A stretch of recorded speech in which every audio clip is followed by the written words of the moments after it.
বাসুদিদি তথা টিভি9 আমাকে কপিরাইট দিও না বস। রাজ চক্রবর্তীর লাইভ ভিডিও পাওয়া গেছে, একদম video, proper video প্রুফে Raj Chakraborty নিজে।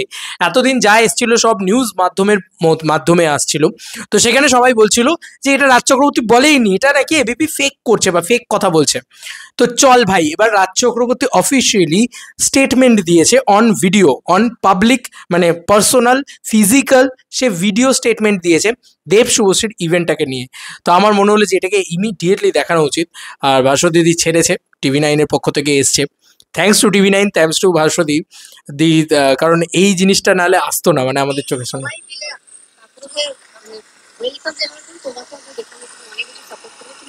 আমি সাপোর্ট করবো না, আমি সাপোর্ট না করার কে? সাপোর্ট আমাকে করতেই হবে। প্রথমত হচ্ছে বাংলা যে কোনো সিনেমা আসলে আমি তাকে সাপোর্ট করি, কারণ একটা সিনেমা বানাতে যে স্বপ্ন দেখতে হয়, তারপরে এতটা পরিশ্রম করতে হয়, তার সঙ্গে অনেক স্টেক লেগে থাকে আর কি।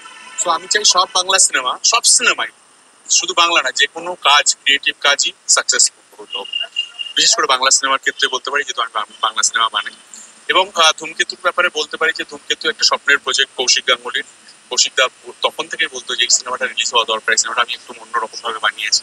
তার সঙ্গে দেব শুভশ্রীর জুটি রয়েছে আর আর এখন যেহেতু সবার একটা সিনেমা দেখার প্রতি আগ্রহ আবার তৈরি হচ্ছে হলে গিয়ে, তো এই সিনেমাটা হতে পারে বোর করে দিল আরো বেশি করে। তো আমি অবভিয়াসলি সাপোর্ট করবো। আর একটা কারণ, সাপোর্ট না করার কোনো কারণ নেই, কারণ হচ্ছে আমার বউ রয়েছে। সো আমি আমার চোখ বন্ধ করে সাপোর্ট করি, অন্ধের মতো সাপোর্ট করি, অন্ধের মতো ওকে এগিয়ে দিই, ভালোবাসি। সো এটা তো করতেই হবে। দারুণ কথা বললো রাজ চক্রবর্তী, আমার খুব ভালো লেগেছে অ্যাকচুয়ালি। আমার এই লাইনটা খুব ভালো লেগেছে। আমার আরেকটা কারণ হচ্ছে মানে এই ছবিটাকে সাপোর্ট করার আমার বউ রয়েছে এই ছবিতে। আমি আমার বউকে অন্ধের মতন সাপোর্ট করি, ভালোবাসি। এরকম পার্টনার দরকার বস, এরকম পার্টনার দরকার।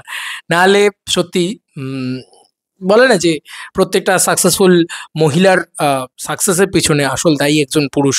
তো এটা সেটা হয়তো কোথাও গিয়ে সত্যি মানে তারা খুব সুন্দর সাপোর্ট করেছে। রাজ চক্রবর্তী অ্যাকচুয়ালি পুরো বিষয়টাকে, মানে দেব শুভশ্রীর একসাথে আসাটাকে দুর্দান্তভাবে সাপোর্ট করেছে, দুর্দান্ত লেগেছে। এবং এই ফিজিক্যাল একটা ভিডিও বাইট খুব দরকার ছিল আমার মনে হয়, কারণ এতদিন ধরে যা ট্রোল মিম, ঠিক আছে ভাই, ট্রোল মিম তো হবে, একটু মজা তো হবে, একটু মজা না হলে হয়?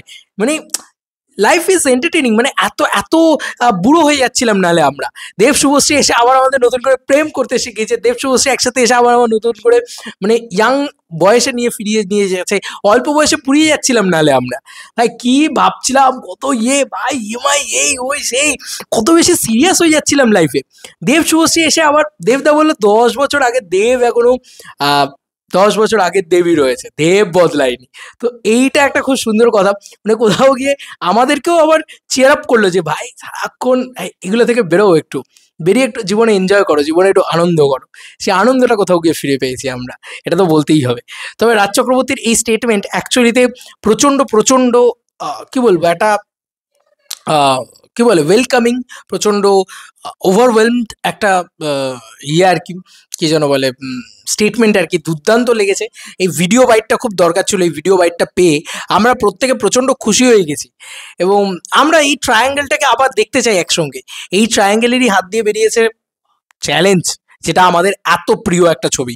তাই প্লিজ আমরা আবারও দেব, শুভশ্রী, রাজ চক্রবর্তী, এই ট্রায়ো উইথ জিৎ গাঙ্গুলির মিউজিক, উইথ বাবা যাদবের ডান্স কোরিওগ্রাফি, কবে আইবে আমার পালারে, কবে দিহি মুহ গলায় মালারে, এরকম একটা গান আমরা দেখতে চাই ভাই আবারও।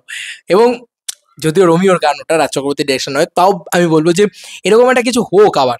ঠিক আছে, বাংলা ইন্ডাস্ট্রি ঘুরে দাঁড়াচ্ছে, সবাই মিলে একজোট হচ্ছে।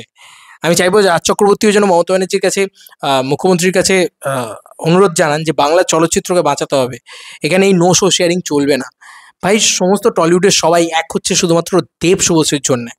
তাই মাথায় রেখো যে ভাই, দিস ইজ দ্য টাইম, এইটাই টাইম, এই টাইমে রুখে দাঁড়াতে হবে। এবং এই টাইমে আমাদের বাংলা চলচ্চিত্রকে একটা বিরাট বড় ব্যবসা করাতে হবে।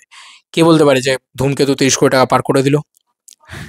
করে দিতেই পারে, কিন্তু শুধু সিঙ্গেল স্ক্রিন লাগবে, প্রচুর প্রচুর সিঙ্গেল স্ক্রিন লাগবে, সিঙ্গেল স্ক্রিন ট্যুর করতে হবে, দেব শুভশ্রীকে একসাথে আসতে হবে, চলে যাবে বস, বিরাট চলবে, বিরাট চলবে, বিশ্বাস করো, আমার তো তাই মনে হচ্ছে এখন। যাই হোক, ইস পার 30 CR পার নাকি? দেবদা তুমি চাইলেই পারবে, দেবদা একটু পুশ করলেই 30 CR পার হয়ে যেতে পারে। কিন্তু দেবদা তুমি চাও এবং আমরাও চাই আবারও দেব শুভশ্রী জুটি ফিরুক, রাজ চক্রবর্তীর ডিরেকশনে ফিরুক, এইটা চাই। রোজ এই কথাটা বলে যাচ্ছি যে রাজদা পারে মাস কমার্শিয়াল ছবি হ্যান্ডেল করতে, দেব শুভশ্রীর জুটিকে হ্যান্ডেল করতে। রাজদা নিজে বললো যে ধূমকেতুর জন্য বা এই পুরো বিষয়টার জন্য আমি প্রচন্ড এক্সাইটেড কেন কি দেব শুভশ্রীর জুটি একটা বড় ইম্পর্টেন্ট। এই জুটিটার একটা মানে ফ্যান হয়তো আই হোপ সো আমরা সবাই, আর এই জুটিটাকে তৈরি করেছে রাজ চক্রবর্তী। তো আমার মনে হয় এই জুটিটার জন্য আমরা ওয়েট করে বসে থাকবো সবাই এই 14 তারিখে। আমি তো ভাই ধূমকেতুই দেখছি, ফার্মে যায় এপ্রিল। আগে ভেবেছিলাম যে কুলিও দেখবো হয়তো, কুলিও দেখবো না ভাই, অনলি ধূমকেতু। ঠিক আছে, আমার আর কোনো চয়েস নেই, আমি শুধু ধূমকেতু। 4 তারিখের পরে অনেকেরই চয়েস এটাই হয়ে গেছে, অনলি ধূমকেতু। এক্সের সাথে একবার দেখতে যাবে আর একবার প্রেজেন্টের সাথে দেখতে যাবে নাকি? এ ভাই তোমরা বলো, আমি জানি না। আমার একটু মজা করতে হবে ভাই জীবনে, জীবনে এত জীবনটা গুরুগম্ভীর হয়ে গেলে হবে না, তাই তো? তো রাজ চক্রবর্তীর এই স্টেটমেন্ট সিরিয়াসলি বলছি প্রচন্ড ভালো লেগেছে, ভিডিও বাইটে পাওয়া গিয়েছে, সে কারণে তোমাদের সাথে শেয়ার করলাম। আমার প্রচন্ড ভালো লেগেছে। তোমাদের আর কি মতামত এন্টায়ার ভিডিওটাকে নিয়ে জানিও কমেন্ট সেকশনে। চলো বন্ধুরা, নতুন কোনো ভিডিওতে দেখা হবে, ভাই।